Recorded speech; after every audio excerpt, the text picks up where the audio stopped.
रूस की तरफ से ऑयल गैस की सप्लाई में रुकावट को देखते हुए यूरोपियन यूनियन के देश अब नए एनर्जी सप्लायर के साथ डील कर रहे हैं।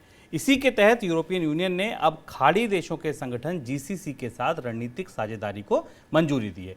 यूरोप की एनर्जी सप्लाई का बड़ा हिस्सा रूस से आता है, लेकिन यूक्रेन के साथ रूस के युद्ध की वजह से यूरोप और रूस के रिश्तों में खटास पड़ चुकी है। यही वजह है कि अब दुनिया भर के ऊर्जा बाजार की नई बिसात बिछाई जा रही है, नए पार्टनर ढूंढे जा रहे हैं। सर, यूरोप और खाड़ी देशों की ये बातचीत आपको लगता है कि परवान चढ़ेगी, कब तक चढ़ेगी और कैसे ये ऊर्जा के पूरे बाजार की तस्वीर बदल देगा?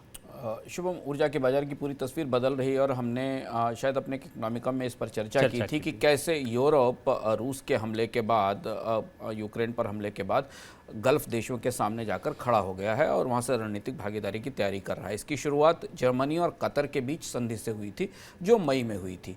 इससे पहले गल्फ देशों के साथ रूस, यूरोप के देश ऊर्जा समझौतों की कोशिश तो करते रहे, लेकिन उनकी निर्भरता इतनी ज़्यादा थी रूस पर, वहाँ से कोयला, तेल और गैस तीनों चीज़ें आती थी, उन्होंने गल्फ देशों की तरफ ध्यान नहीं दिया। लेकिन अब रूस पर निर्भरता ख़त्म करने का फैसला हो चुका है। कोयले को ख़त्म करने की डेडलाइन आ चुकी है, तेल को ख़त्म करने की डेडलाइन पर बात चल रही है।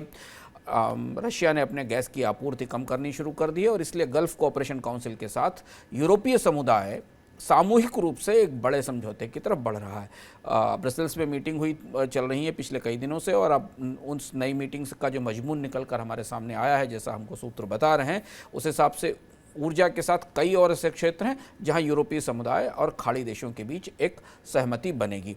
ब्रिटेन इसका हिस्सा नहीं होगा, लेकिन ब्रिटेन अलग से एक फ्री ट्रेड एग्रीमेंट पर बात कर रहा है जीसीसी के साथ, गल्फ कोऑपरेशन काउंसिल के साथ। अब इसमें कई सारी उलझनें हैं, क्योंकि रशिया से नेचुरल गैस और पेट्रोल, डीजल की, पेट्रोल की और कच्चे तेल की सप्लाई से बाहर निकलने के लिए यूरोप के देशों को, गल्फ देशों की कई सारी सख्त शर्तें माननी पड़ेंगी। बिल्कुल। कतर और जर्मनी के बीच डील काफ़ी सख्त शर्तों के बाद हाल में हुई है।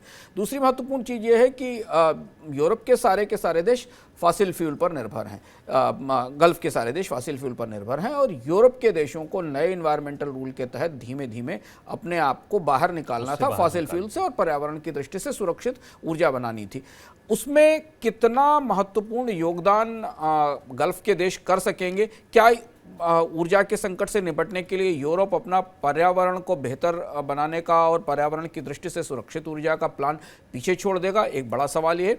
दूसरा सवाल ये है कि एलएनजी सप्लाईज के अलावा बाकी और सप्लाईज कैसे निर्भर की जाएंगी, पर निर्भरता कैसे बढ़ाई जाएगी? क्योंकि यूरोपीय समुदाय के देशों का ये संकेत है कि एलएनजी को लेकर पहले से ही गल्फ से काफ़ी आपूर्तियाँ आती रही हैं यूरोप के देशों को, लेकिन ये पूरी तरह से दुनिया के ऊर्जा बाजार का एक्सेस या धुरी बदलने जैसी स्थिति है।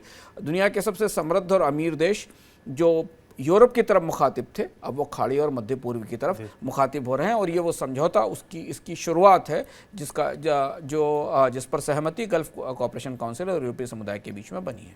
बिल्कुल। और अंशुमान जी ने इकोनॉमिकम में ये विस्तार से बताया था कि ये एक बड़ी करवट है ऊर्जा के पूरे बाजार में और अरब के देश जो कुछ साल पहले या कुछ समय पहले शायद नई ऊर्जा के लिए तैयारियां कर रहे थे, वो दोबारा उनके हाथों में ये पूरी ताकत भी लौट आई है।